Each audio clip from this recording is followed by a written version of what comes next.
right back at it again, and welcome back to the Arsenal podcast.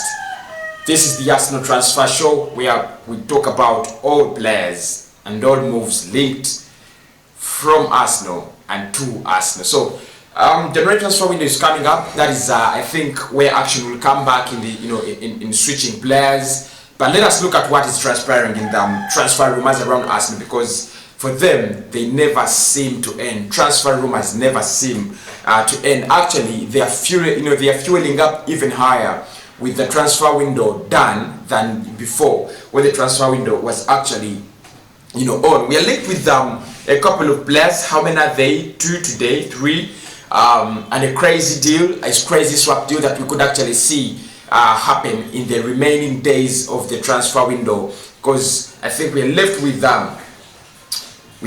only 5 days to the end of the transfer window.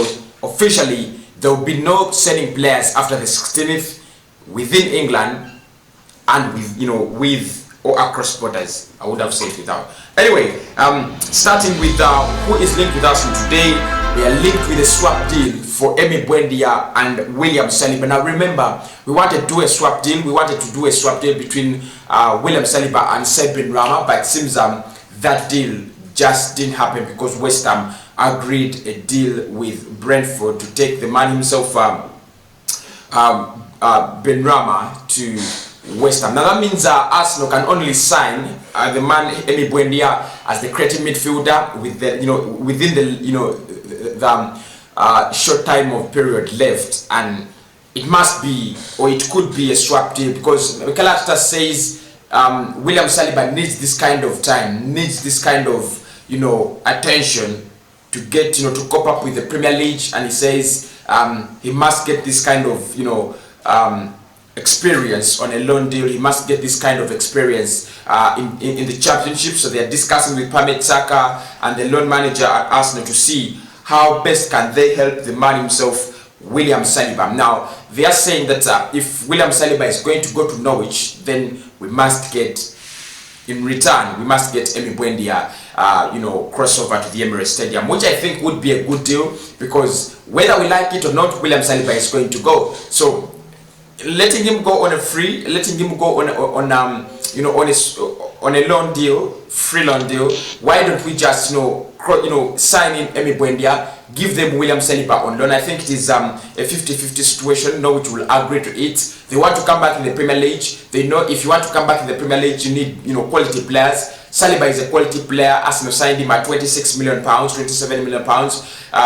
If they have such a player in their squad, they know what it means. Although they are going to be losing one of their best creative players, Buendia, but you still think even if we are not going to give them William Saliba, but we wanted we would go for him. He's less than 20 million, so we would go we would actually go for him. So it would be a very good swap deal. It would be a good swap deal. Saliba goes out, gets his loan experience and so on, and then you get a creative midfielder that Arsenal has been dying for all this time. You get that man who can link up between the defense and the forward line. You get that man who can actually get into the dangerous areas of opponents. I'm okay with the deal, but how fast can we do it? Because like I say, time is running out. We have literally we have 4 days. Premier League is coming back. We have the big clashes against Manchester City. Then we shall cross over to Leicester City. We have games in the Europa League. We shall start with Rapid Vienna. I'll be talking about that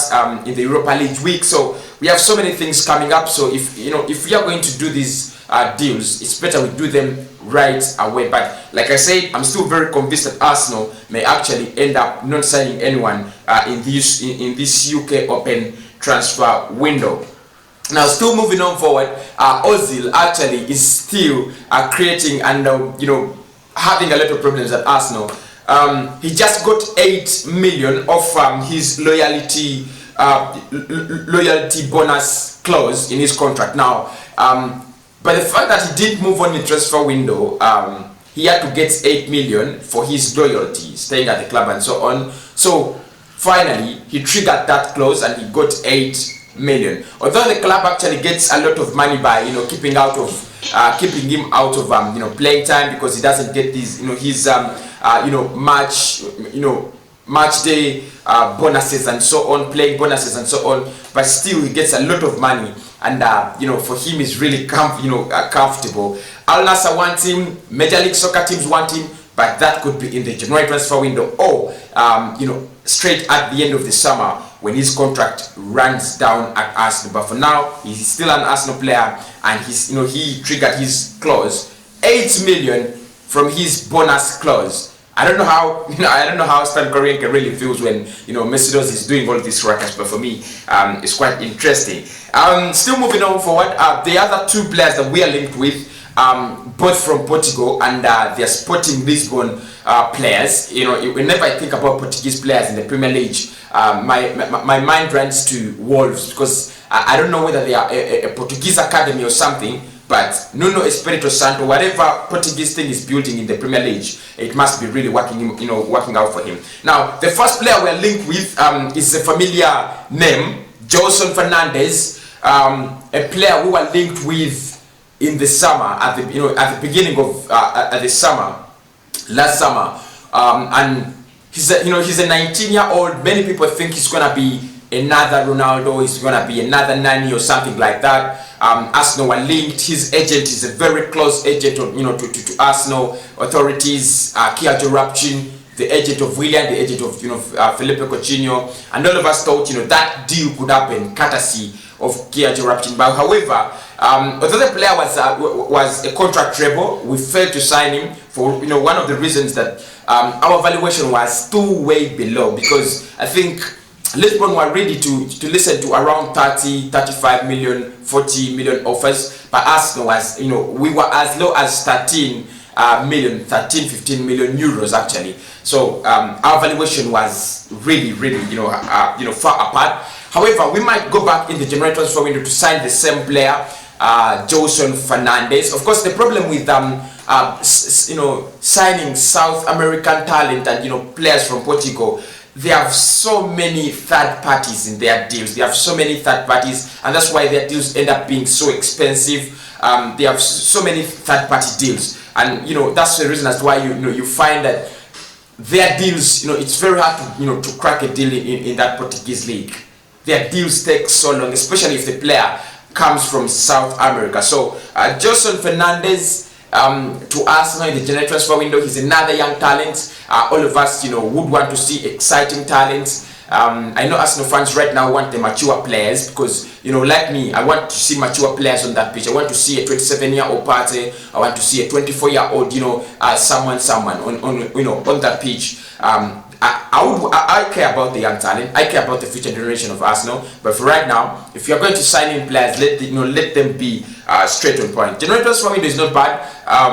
We need areas. We need to cover some areas, especially when it comes to squad depth. If you have Saka, Martinelli, Joseon Fernandez, such caliber players on your bench, you're safe. You feel you're safe. And that is what matters, in football. Are you safe? How big is your squad? How good is your squad? So, Joseon Fernandez, one player we are linked with, but like I said, it's not over until it's over. We wanted him, this summer. We failed to sign him. Will we get him in the January winter transfer, window? That is the question. Now, the other player we are linked with, is Nuno Mendes. Again, he's a 19-year-old left back at Sporting Lisbon. However, both of them are starters. Both of these young lads are starters for Sporting Lisbon. So there isn't anything like we are poaching, players from their academy. That's not the way. I know they have groomed them and so on, but these are starters. These are starters. At Sporting Lisbon. These are players that are playing regular football. In the left back, we have need. Like Sid Kolasinac, at one point in time, he has to leave Arsenal. Either he will leave the club in the January transfer window, or he will leave the club in the summer. And trust me, if a player like Sid Kolasinac leaves, you got to replace them, because KNT needs backup. We have seen how troublesome his season started. He has an injury. Actually, it was not an injury. I don't know. It was a complication against West Ham. Yeah, he gets that nosy complication against West Ham, and then you're like, okay, it is fine. But then now he's he might face 14 days, out because of this coronavirus thing and COVID-19 thing. So you need you need a good backup in every position. Look at how we can play. Look at how we are well equipped in the right back. I mean, none of them is so good, but at least you have three three players who can play for you in that right back. So you are you're safe. In the center back, at least you have 4-5 options. You can change. Pablo Mari. You can interchange between Pablo Mari, Gabriel Magalhaes. Holding, then David Luiz. So if we can get that left back, that good left back, probably someone from the academy, or if you are going to sign a young talent like Nuno Mendes, Portuguese player, it would also make some more sense. So those are that is the transfer update around us. Now, of course, Arsene Wenger says that according to our transfers, we bought well, we did a very good job in the transfer market. We are going to go back. We might go back to the UEFA Champions League positions. We might be the surprise package for this season. What do you think about that? What do you think about that? Can we be the surprise package for this season? In my case, I would say, yeah, we can be the surprise package because nobody expects Arsenal to go back to the Champions League this soon. I know we have made a lot of improvements and so on, but nobody expects us to go back to the Champions League this soon. So, do you agree with Arsene Wenger that Arsenal could be the surprise package this season? Have a blessed stay. Off the channel, don't forget to smash a like on the video. Get me your comments coming in and get all your opinions read by clicking that notification bell.